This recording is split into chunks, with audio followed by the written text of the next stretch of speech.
Am I the a-hole for not returning my engagement ring after my fiancé passed away? I, 31 female, recently lost my fiancé, 37 male, Jake. We've been together for 6 years, and his death was unexpected and I'm still mourning. At a funeral, which I arranged and paid for, his brother, 32 male, Jim, asked me when I'm going to return the engagement ring to the family. For context, the engagement ring with which Jake proposed is an ancient family heirloom. It's a gorgeous ring, but what makes it priceless is the story behind it. Jake got the ring from his grandma a month after we started dating, as he claimed he knew back then he would marry me someday and wanted to get his grandma's blessings on the ring. When he proposed, his grandma already passed away, so having the blessings put on the ring made it extra special for the both of us. I asked Jim if he's serious, to which he said yes. Apparently, his long-term girlfriend Stacy saw the ring a while ago and fell in love with it and the story behind it, so she kept nagging him to get her something similar, which he couldn't. He figured since I can no longer marry Jake, he can propose to Stacy with it. I told him that he is rude, that the ring was blessed especially for Jake and I in mind. And even if that wasn't the case, bringing it up during Jake's funeral is incredibly disrespectful. After the funeral, I got a message from Stacy saying it would mean the world for her to be the new owner of the ring, and I could always think of her and Jim's wedding as the bittersweet ending to my relationship. She said the ring was blessed, so one of the grandsons can marry the love of his life. And since Jim is the only living grandson left, he has a claim to it. I just blocked her. My ex-mother-in-law also reached out to me and said that although she understands my pain, I can't keep the ring since it's a family heirloom, so I should suck it up and give it to Jim. I snapped and told her no. The ring is staying with me and following me to the grave if need be. It's a beautiful symbol of Jake's love, and I won't let Jim and Stacy sully the memory of him. The ring is legally mine, so all they can do is cry about it and be bitter. They keep harassing me on social media saying I'm a bad person, and that I stole the family heirloom to spite Jim and Stacy out of jealousy, but I ignore them. Today I met up with my brother and he said that although Jim's approach was highly inappropriate and being selfish for keeping the ring as a keepsake, I could always wear different jewelry that Jake bought me in his memory, but they could never replace an heirloom that's been in their family for generations. I'm now back home and I can't stop thinking about it. Up until this point, I was sure I did everything right, but maybe I'm just being blinded by my grief. A friend suggested I ask for an objective opinion and recommend this place. So, am I the a-hole? Now for the top comments before reading the little update. Since you paid for the funeral and they didn't, offer to sell them the ring back for the cost of the funeral. If you're not family entitled to keep the heirloom in their opinion, you shouldn't have had to pay for the funeral expenses. The brother was an a-hole to ask for it at the funeral. Otherwise, keep it. Not the a-hole. Exactly my thoughts as well. They didn't chip in a cent, it seems, for the death of their son or brother. You were family enough to pay for the funeral. You were family enough to have grandmother's blessing. You were family enough to your partner. The ring is yours, OP. The memory is yours. Gift it to someone whose love you want to bless, if you so choose. Otherwise, do what makes you happy, not a-hole. This is exactly how I feel about it. It's not like Opie just showed up. They'd been together for 6 years, and the owner of the ring gave it for her. The brother approached her at the funeral that Opie arranged and paid for and asked for the ring. That was horrifically inappropriate and cold-hearted. So, in the middle of the funeral, I feel like I can't stress this enough, the brother demanded the ring back. And now, over however many days or weeks of grieving, several people are harassing Opie for this ring. The ring given to her by her fiancé, that again was given by her grandmother. Not a-hole Opie. Please just block them all. What kills me is the fact his girlfriend says to see them marry as a bittersweet ending to her relationship. If I was in her shoes and with how they approached, I understand wanting a family heirloom back. But they didn't help with the funeral. It was all being extremely insensitive towards her losing someone she loves. I wouldn't want to do them any favors either. Not sure if it'd be grief, spite, or right on my end, but they certainly could have handled that a lot better. Not a-hole. They don't want it back because it's a family heirloom. They want it back because Stacy is shallow and Jim can't spend the money. If he could buy the same ring, they wouldn't care, but are using the family BS to manipulate you. Tacky and disgusting. I can't possibly imagine asking someone who lost their husband for the engagement ring back. Now for the little update. I'm writing this to answer some commonly asked questions and because I think I've made up my mind on what to do with the ring. 1. I met Jake's grandma. She passed away a year before our engagement, and by that time I was already introduced to the family. 2. We were supposed to get married on October 31, 2022. We met during a Halloween party, so we thought it was fitting. My brother helped me cancel the wedding venue and catering since I didn't have the heart to do it. 3. We don't have children. Due to personal reasons, we never planned on having any biological kids. However, we did plan on adopting/fostering after our marriage was finalized. 4. Stacy did mention a couple of times how gorgeous my engagement ring is and asked if she could try it on, but I refused. Back then, I thought she was just trying to hint to Jim he should propose already. Didn't think she was actually interested in the ring itself. 5. The ring is legally mine. In Jake's will, I'm written as the beneficiary. The will was written 2 years ago and hasn't been changed since. 6. Jake passed away in a work-related accident. I claimed life insurance, plus sued the company he worked at since I believe his death was due to their negligence and could have been avoided. I'm currently in the legal battle with the company. 7. I paid for the funeral because I wanted to make sure everything was organized the way Jake would have wanted it. As horrible as it sounds, I was financially well off before Jake's death, and now due to his will, life insurance and company compensation, I'm practically rich. So I had the funds to organize him a really nice funeral. 8. When I told ex-mother-in-law that I'll take the ring to my grave, I meant it. When Jake passed, I considered joining him a couple of times before finally starting going to therapy. I don't think I'll ever date or get engaged again. It's too painful. 9. As for my decision, I would rather wait for the hell to freeze over than let Stacy and Jim get a ring. For now, the ring is staying with me. However, I'm considering the following option. Jake has one cousin, 10 female, that lives far away. I used to babysit her while her parents still live in town. I think I'll gift her the ring after she graduates high school and pay for her college tuition using the life insurance money I got. I hope that way I can do right by both Jake and his grandma. They say time heals. Hopefully 8 years will be enough for me to let go of the ring. If not, I guess we'll see then. I'm not telling anyone in his family what I have planned. Let them think they've lost the ring forever. I think it's a punishment fit for their actions. By the way, I lost a comment that said this, but someone compared Stacy to Gollum. I don't know who it was, but this genuinely made me laugh for the first time in a while. Thank you. Next story. Am I the a-hole for yelling at my boyfriend for making me leave my best friend's wedding? My boyfriend, 27, and I, 26, have been together for 2 years.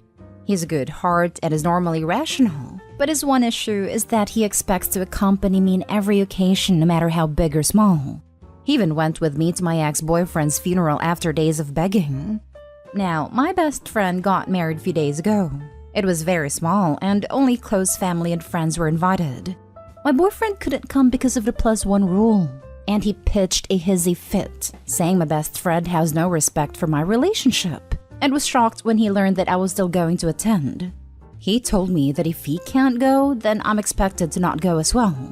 But that is my best friend, and I had to respect her rules. He gave me an ultimatum that either we go together or I stay home with him. I ended up going because, again, I respected my friend's rules. He was angry with me and kept calling the entire 2-hour drive, then stopped. Later, I got a text from his friend telling me he, my boyfriend, got into an accident and was taken to the hospital. I freaked out. He gave me the address and I had to leave the wedding and told my friends why. I was crying the entire drive home and kept calling his friend, but got no response. I arrived to the hospital and asked about my boyfriend, and they checked and told me he wasn't there. My anxiety reached 160% as I kept calling his friends one by one.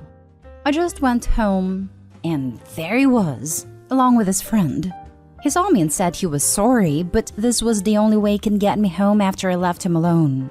After the initial shock, I just blew up yelling at him about lying and making me leave my friend's wedding, and having me literally go to the hospital and freaking out because of him. I kicked his friend out and we got into an argument. He kept talking about how much I love him, thus I left, which is my own doing, not his, and he was just trying to see if I really chose my friend's wedding over him. He then argued that my friend caused this and I shouldn't agree with her to exclude him. I said what he did was horrible and called him horrible, and then went to my room.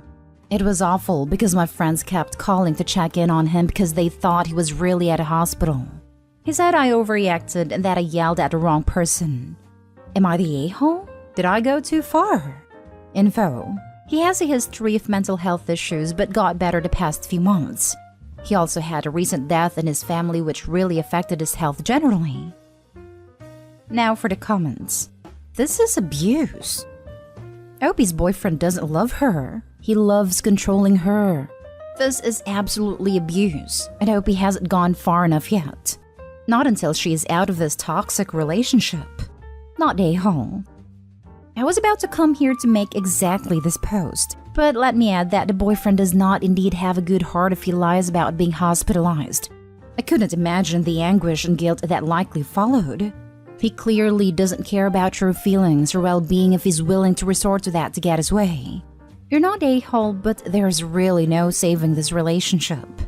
I don't care if this adds to the stereotype that Reddit tells people to leave too soon, but everyone else is right. Abuse just doesn't get better. Even if he somehow wakes up and starts trying to make it better, you have no responsibility to him to stick around until it does. I hope she recognizes that. She seems to think it's a one-time thing, but his insistence on accompanying her everywhere is hugely controlling and frankly suffocating. My wife and I love spending time together, but we also enjoy doing things with other people on our own. People who have confidence in their relationship and who trust their partner don't have a problem with this. Her boyfriend has some serious issues and she needs to run. If she decides to stay, she needs to see a therapist. Somebody who can make her see that this is not rational behavior and she should not tolerate it. Not a-hole. This is called coercive control and is a form of domestic violence. You should leave for sure. This. Opie, I dated a guy like this in my early 20s. It does not get better. Run! Opie needs to be very careful leaving. She needs to find a safe house that boyfriend doesn't know about. Yep. I had a friend who dated a guy who constantly threatened to end himself over things like her forgetting something at the grocery store or not staying home with him when he had a cold. It kept her nervous and on eggshells, careful not to upset the a-hole. I was so happy when she finally kicked that useless a-hole to the curb. Now for the last story. Am I the a-hole for siding with my mother when she and my wife got into an argument? My wife and I had our first child around 2 months ago. She was home isolated during her entire pregnancy after the 6-month mark because of some pregnancy complications. We had also agreed that the first 2 months after birth that our parents and siblings would be the only ones allowed to visit and see the baby, and our friends and the rest of the relatives could wait. As soon as the baby turned 2 months, my wife started trying to get back into her social life again. Sometimes she'd bring the baby with her, but sometimes she'd expect me to babysit. Whenever I couldn't babysit, she'd call her mom to ask her if she could care for the baby for a few hours. My wife's a great mom and she truly cares for our baby, but it's frustrating how she feels the need to go out the entire time. One day, while she was out shopping with a friend of hers, I was babysitting the kid, and my mom visited me and asked where my wife was. I told her that she's out with a friend.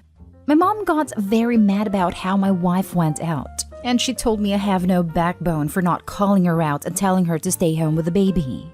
I told my mom I'll handle this, but my mom waited until my wife got back home and she started scolding her. It wasn't a proud moment of me, and I really didn't want my mom to get involved, but my wife needed to hear it from someone else too. My mom told my wife that she is irresponsible and that she should cut down her meetings with friends and stay home to care for the kid as a proper mother would. My wife tried to defend herself, saying how I was always out with my friends both during her pregnancy and after she gave birth. But both I and my mom tried to explain how me going out is not the same as her going out. My mom told her that the little walks and coffee hangouts with her friends are over, and that she better get used to the fact that her social life will now be limited. It sucks, but that's how it is. I agreed with my mother and all that, and my wife is not speaking to me for days. She even sleeps in the guest room now and took the baby's crib there as well. She will only cook for herself and the baby and not for me. My mother-in-law and my sister-in-law have texted me saying I was a huge a-hole for this, and so was my mom. So I should not be surprised my wife is acting like that towards me. You're the a-hole. Notice how you say taking care of your own kid is babysitting? You didn't even mention the amount of time she goes out versus you, but you just want us to trust you that it's different for you? You don't even mention speaking to your wife before your mom said anything. Too bad your wife has 2 kids at home. Hopefully she sees the light and leaves the whiny entitled one. Genuinely hoping she gives that entitled one back to his mother.